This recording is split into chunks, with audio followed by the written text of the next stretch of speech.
जय श्री कृष्ण। राधे राधे दर्शकों, स्वागत है आप सभी का हमारे YouTube चैनल पर। इस वीडियो में हम सुनने वाले हैं करवा चौथ की पौराणिक व्रत कथा। तो कथा को ध्यान से सुनना और कमेंट में जय चौथ माता अवश्य लिखना। एक बार की बात है, एक साहूकार के 7 बेटी और एक बेटी थी। बेटी का विवाह हो चुका था, बेटी अपने मायके में आई थी। बेटी का नाम करवा था। सातों भाई अपनी इस इकलौती करवा बहन को बहुत गहरा प्रेम करते थे, अपनी बहन का पूरा ध्यान रखते थे। जब करवा मायके में आई हुई थी तो एक दिन शाम को सभी भोजन करने के लिए बैठे। कार्तिक मास कृष्ण पक्ष की चतुर्थी तिथि थी, अतः घर में साहूकार की सभी बहुओं ने और साहूकार की बेटी करवा ने चतुर्थी चौथ का व्रत रखा हुआ था। जब साहूकार के सभी बेटे भोजन के लिए बैठे तो उन्होंने अपनी बहन को भोजन करने के लिए कहा। भाइयों का भोजन करने के लिए बुलाने पर बहन ने कहा, भाई अभी चांद नहीं आया है, जब चांद आ जाएगा तब मैं चांद को अर्घ देकर व्रत पूरा करके ही भोजन करूंगी। करवा के ऐसा कहने पर भाइयों को चिंता हुई कि बहन भूखी है और अभी चांद भी नहीं आया है। ऐसे में 7 भाइयों में से सबसे छोटा भाई बाहर किसी दूर के पेड़ पर जाकर उसमें अग्नि जलाकर उसमें एक छलनी लगाकर बहन के पास आया और बहन को कहने लगा, देखो बहन चांद आ गया है, अब खाना खा लो।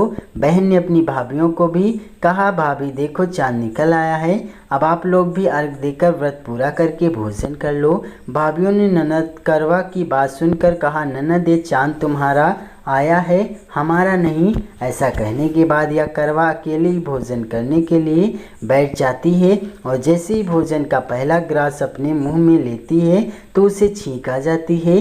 दूसरा ग्रास मुंह में लेती है तो उसमें बाल निकल जाता है। इसके बाद जैसे ही भोजन का तीसरा ग्रास मुंह में लेने को रहती है तो उसी समय उसके ससुराल से न्योता आता है कि उसके पति का स्वास्थ्य बहुत खराब है, वह शीघ्र पति को देखने ससुराल आ जाए। इसके बाद उसकी भाभी उसे सच्चाई बताती है कि उसके साथ ऐसा इसलिए हुआ क्योंकि उसने करवा चौथ का व्रत तोड़ दिया था। उसके भाइयों ने आग जलाकर झूठ कहा था कि चांद निकल गया है और उसने सच मानकर अपना व्रत तोड़ दिया। इसी कारण उसका पति बीमार हुआ। सच्चाई जानने के बाद जब करवा अपने ससुराल को जाती है और यह प्रतिज्ञा करती है कि मैं अपने पति को कुछ नहीं होने दूंगी, दुर्भाग्यवश जब करवा अपने ससुराल पहुंचती है तो उसका पति प्राण छोड़ चुका होता है। पति के प्राण चले जाने पर करवा अपने दुख को सहन नहीं कर पाती और सभी से कहती है कि मैं अपने पति का अंतिम संस्कार नहीं होने दूंगी, मैं अपने पति से दूर नहीं रह सकती।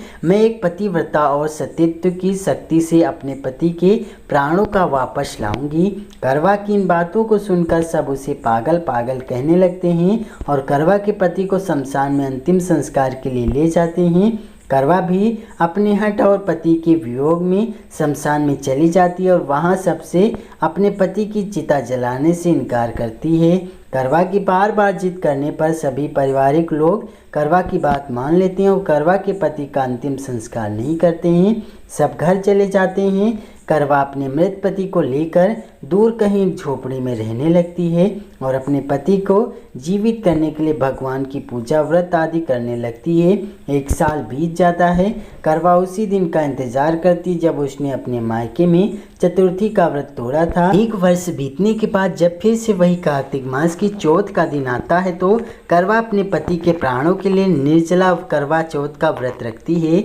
करवा अपने पति को पुनर्जीवित करने के लिए माँ जगदम्बा से प्रार्थना करती है कि मेरे पति के प्राणों को वापस लाएं, मुझे मेरा सुहाग वापस लौटाएं। जब करवा का यह व्रत पूरा होने को रहता है तो उसके व्रत से माँ प्रसन्न हो जाती है और उसे कहती है कि यदि तुम अपने पति के प्राणों को वापस पाना चाहती हो तो अपनी सबसे छोटी भाभी के पास जाओ, वही तुम्हारे पति के प्राणों को वापस ला सकती हैं। क्योंकि करवा का व्रत तोड़ने का कारण उसका सबसे छोटा भाई ही था।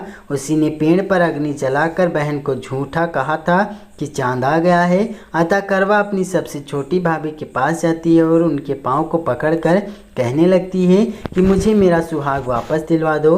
बार बार कहने से करवा की भाभी अपनी छोटी उंगली को चीर कर उससे रक्त अमृत निकालती है और करवा के पति के मुंह में डालती है। ऐसा करने पर करवा का पति जय गणेश जय गौरी जय गणेश जय गौरी कहता हुआ पुनर्जीवित हो जाता है। इस प्रकार भगवान की कृपा से करवा का पति वापस आ जाता है। तब करवा माँ गौरी से प्रार्थना करती है कि हे माँ गौरी, जिस प्रकार आज आपने इस करवा को फिर से सुहागन बनाया और चीर सुहागन का वरदान दिया, ठीक उसी प्रकार हे माँ सभी स्त्रियों को सुहागन का वरदान मिले। बोलिए करवा माता की जय। बोलिए श्री गणेशाय नमः।